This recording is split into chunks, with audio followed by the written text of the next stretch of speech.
उत्तर प्रदेश चुनावी आंकड़ों के साथ आप सभी का बहुत बहुत स्वागत करते हैं और आज हम बात करेंगे उत्तर प्रदेश की सभी 403 सीटों पर अगर आज चुनाव हो जाते हैं तो फिर किसकी बनने वाली सरकार। सट्टा बाजार के हिसाब से उत्तर प्रदेश में क्या कुछ हलचल तेज दिख रही है, क्योंकि हाल ही में उपचुनाव के परिणाम बीजेपी को चिंता में डाल सकते हैं, क्योंकि हाल ही में 13 राज्यों के करीब 29 विधानसभा सीटें और 3 लोकसभा सीटों पर जो चुनाव परिणाम रहे हैं वो बीजेपी को चिंता में डाल गए। इसके आंकड़े आपको दिखाते हैं। यहाँ पर बात करें तो शिवसेना ने 1 लोकसभा सीटों पर जीत हासिल करके साफ संकेत दिए हैं। इसके अलावा कांग्रेस को भी 1 सीट मंडी लोकसभा सीट पर जीत मिली है। इसके अलावा बीजेपी को केवल 1 ही लोकसभा सीट पर जीत मिली है, यानी बीजेपी को लोकसभा सीट पर यहाँ पर नुकसान हुआ है। इसके अलावा विधानसभा में भी बीजेपी को जमकर नुकसान हुआ है और कांग्रेस को कहीं न कहीं ये चुनाव एक संजीवनी की तरह काम कर सकता है। ये हम नहीं बल्कि आंकड़े कहते हैं, क्योंकि बीजेपी को यहाँ पर बात की तो हिमाचल की सभी 4 सीटों पर यहाँ पर हार का सामना करना पड़ा है, जबकि राजस्थान की दोनों सीटों पर बीजेपी को हार हुई है। इसके अलावा कर्नाटक की 1 सीट पर बीजेपी को फायदा, 1 सीट पर नुकसान हुआ है। इसके अलावा अगर बात करें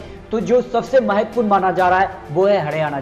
हरियाणा की 1 सीट जो कि यहाँ पर करें तो यहाँ पर बीजेपी को नुकसान हुआ है। INLD ने यहाँ पर जीत हासिल की है, यहाँ पर बीजेपी को जमकर नुकसान हुआ है। और यहाँ पर बात करें तो हिमाचल प्रदेश में काफी हलचल तेज देखने को मिली है, जबकि TMC ने सभी 4 सीटों पर जीत हासिल की है। जबकि यहाँ पर बात करें तो बीजेपी को केवल यहाँ पर उनके सहयोगियों के साथ ही चुनाव में फायदा हुआ है। अपने दम पर केवल मध्य प्रदेश में बीजेपी ने 4 में से 3 सीट ही हासिल की हैं, अन्य राज्यों पर बीजेपी को जमकर नुकसान हुआ है। यहाँ पर बात करें तो असम के लिए जो है बीजेपी ने यहाँ पर सहयोगी के साथ जो है यहाँ पर गठबंधन करके चुनाव लड़ा तो उसका फायदा हुआ। इसके अलावा यहाँ पर बिहार में दोनों सीटों पर JDU जीती है, यानी कहा जाए तो बीजेपी को यहाँ पर नुकसान हुआ है। और इसके बाद सारा जो खेल है वो बदलता नजर आया है। जहाँ दोस्तों यहाँ पर जो है दिवाली गिफ्ट जरूर मोदी सरकार ने दी है।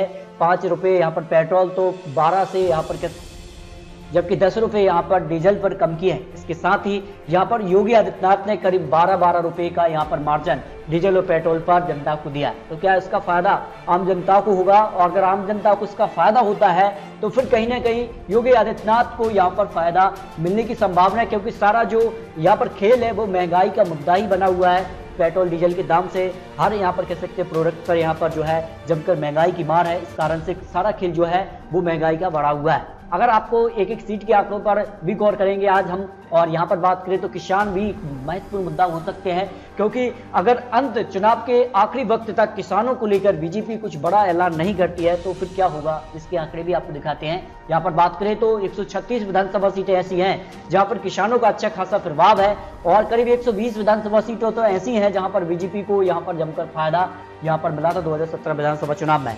यहाँ बीजेपी को 36 में 109 सीटों पर बीजेपी को जीत हासिल हुई थी, और ये बहुत बड़ा कारण था कि बीजेपी ने 2017 में एक बहुत प्रचंड जीत हासिल की थी। अब क्या होने वाला है? क्या पश्चिमी यूपी की जनता योगी आदित्यनाथ का साथ देगी या फिर समाजवादी पार्टी को यहाँ पर फायदा होगा? यहाँ पर बात करें तो इस वक्त जो है सभी रणनीति जो है वो अपना अपना जो है वोट बैंक तलाशने के लिए छोटे दलों के साथ गठबंधन कर रही है। तो क्या समाजवादी पार्टी को यहाँ पर फायदा होगा?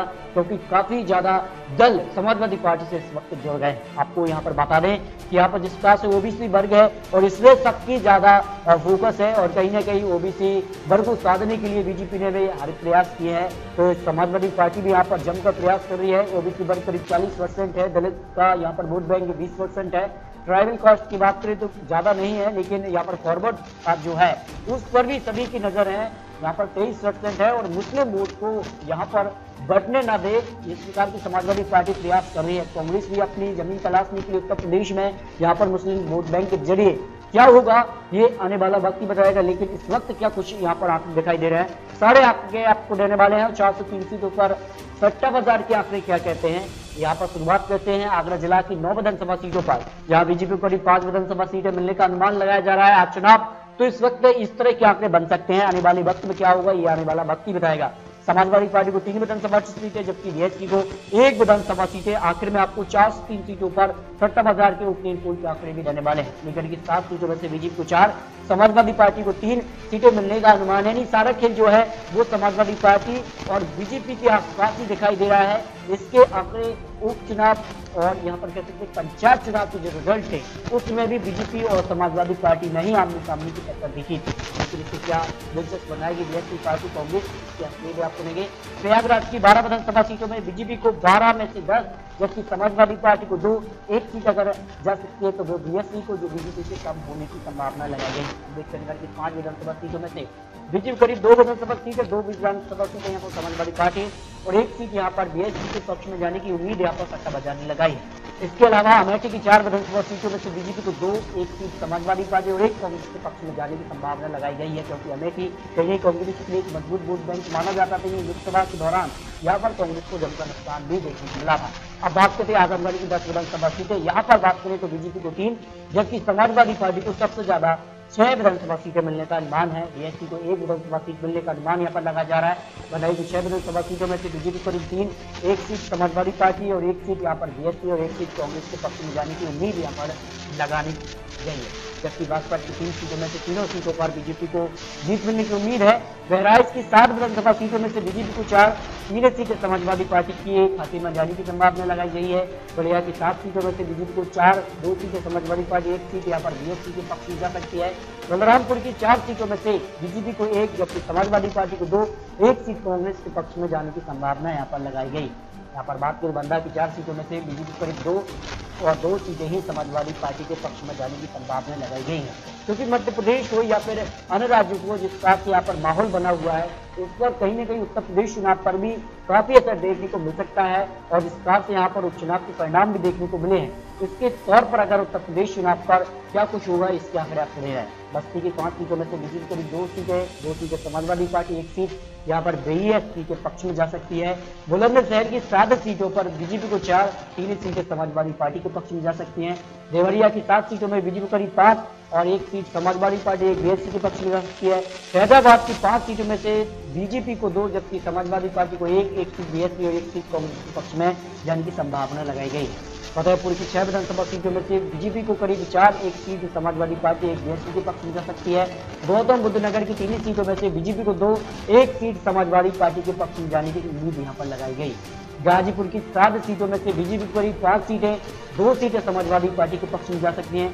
गोरखपुर की 9 विधानसभा सीटों में अगर आंकड़ों की गौर करें तो बीजेपी को करीब 8 विधानसभा सीटें जबकि समाजवादी पार्टी को 1 विधानसभा सीट जाने की उम्मीद यहाँ पर लगाई गई है। जबकि यहाँ पर जौनपुर की 9 विधानसभा सीटों में से यहाँ पर बीजेपी को 7, 2 सीटें समाजवादी पार्टी पक्ष में जाने की उम्मीद लगाई गई है। जालौन की 3 सीटों में से 1 सीट बीजेपी को, 2 सीटें समाजवादी पार्टी के पक्ष में जाने की उम्मीद बड़े स्तर ने यहाँ पर लगाई है, जो यहाँ पर उत्तर प्रदेश को लेकर चुनावी आंकड़े सामने आ रहे हैं। इस तरह के आंकड़े इस तरह बनने की उम्मीद लगाई गई। झांसी की 4 सीटों में से बीजेपी को 2 सीटें ही समाजवादी पार्टी के पक्ष में जा सकती हैं। यहाँ पर बात करें खीरी की तो 8 सीटों में से बीजेपी को 3 जबकि समाजवादी पार्टी को 5 सीटों पर फायदा मिल रहा है। ये यहाँ पर आंकड़े निकल कर आए हैं। कुशीनगर की 7 सीटों में अगर आंकड़ों की बात करें तो बीजेपी को यहाँ पर 2 सीटें जबकि समाजवादी पार्टी को यहाँ पर फायदा हो रहा है। 5 विधानसभा सीटों पर और बीएसपी को 1 विधानसभा सीट पर जीत मिल सकती है। ललितपुर की 2 विधानसभा सीटें, दोनों सीटें जो है वो बीजेपी के पक्ष में जा सकती हैं। यहाँ पर लखनऊ की 9 विधानसभा सीटें काफी महत्वपूर्ण हो जाती हैं, क्योंकि अगर बात करें तो यहाँ पर जिस तरह का माहौल है, किसान आंदोलन एक बड़ा रुख मिल सकता है, तो लखनऊ काफी यहाँ पर जो है इफेक्ट डाल सकते हैं। ऐसे में बीजेपी को यहाँ पर फायदा इस वक्त दिखाई दे रहा है 5 सीटों पर, जबकि समाजवादी पार्टी को 4, 1 सीट बीएसपी के पक्ष में जा सकती है। यहाँ पर बात करें मथुरा की 4 सीटों में से दोनों सीटों जो है वो यहाँ पर बीजेपी को 2 सीटें जो है समाजवादी पार्टी के पक्ष में जा सकती हैं। इसके अलावा मेरठ की 7 सीटों में से 3 सीटें समाजवादी पार्टी और 4 सीटें बीजेपी के पक्ष में जा सकती हैं। मुरादाबाद की 6 सीटों में से अगर बात करें बीजेपी को करीब 4 सीटें, 2 सीटें समाजवादी पार्टी, अगर 1 सीट कम होगी वो बीजेपी के और वो बीएसपी के पक्ष में जाने की उम्मीद यहाँ पर लगाई गई है। मुजफ्फरनगर की 6 सीटों में से बीजेपी करीब 4 सीटें और 2 सीटें समाजवादी पार्टी के पक्ष में जाने की उम्मीद लगाई गई है। पीलीभीत की 4 सीटों में से बीजेपी को 2 सीटें समाजवादी पार्टी के पक्ष में जाने की संभावना यहाँ पर लगाई गई है। जो एक्सपर्ट ने आंकड़े रखे हैं 403 सीटों पर आपको महत्वपूर्ण विश्लेषण दे रहे हैं। यहाँ पर प्रतापगढ़ की 7 सीटों में अगर आंकड़ों पर बात करें तो बीजेपी करीब 5 सीटें, समाजवादी पार्टी को 2 सीटें, 1 सीट यहाँ पर जो है बीएसपी यहाँ पर अन्य के पक्ष में जा सकती है। रायबरेली की 6 सीटों में अगर बात करें तो बीजेपी करीब 2 सीटें समाजवादी पार्टी के पक्ष में और 2 सीटें कांग्रेस को जाने की उम्मीद यहाँ पर लगाई गई है। सहारनपुर की 7 सीटों में अगर बात करें तो बीजेपी करीब 5 सीटें, 2 सीटें समाजवादी पक्ष में यहाँ पर दिखाई दे रही है। संभल की 4 सीटों में से बीजेपी को करीब 2 सीटें ही समाजवादी पार्टी के पक्ष में जाने की संभावना लगाई गई है। शामली की 3 सीटों में से बीजेपी को करीब 1 सीट और बीएसपी और यहाँ पर कह सकते हैं कि यहाँ पर समाजवादी पार्टी को 1 सीट जा सकती है। सीतापुर की 9 सीटों में से यहाँ पर बीजेपी को फायदा हो रहा है। 6 सीटों पर जीत मिलने की संभावना है। समाजवादी पार्टी को 2 सीटें, 1 सीट बीएसपी के पक्ष में जाने की उम्मीद यहाँ पर लगाई गई है। जबकि यहाँ पर बात करें सुल्तानपुर की 5 सीटों में से बीजेपी करीब 3 सीटें के पक्ष में जाने की उम्मीद यहाँ पर लगाई गई है। इसके अलावा वाराणसी की 8 सीटों पर बीजेपी को फायदा हो रहा है, क्योंकि यहाँ से जो है प्रधानमंत्री मोदी जी सांसद चुनाव लड़ते हैं और एक बड़े मार्जिन से जीते हैं। ऐसे में यहाँ की जनता कहीं ना कहीं बीजेपी के पक्ष में जा सकती है। हो सकता है कि कुछ यहाँ पर मार्जिन यहाँ पर प्लस या माइनस हो सकता है, इसका फायदा समाजवादी पार्टी को हो सकता है। यहाँ पर संत कबीरदास नगर की यहाँ पर तीनों सीटों पर जो है तीनों सीटों पर बीजेपी को जीत मिलने की उम्मीद है।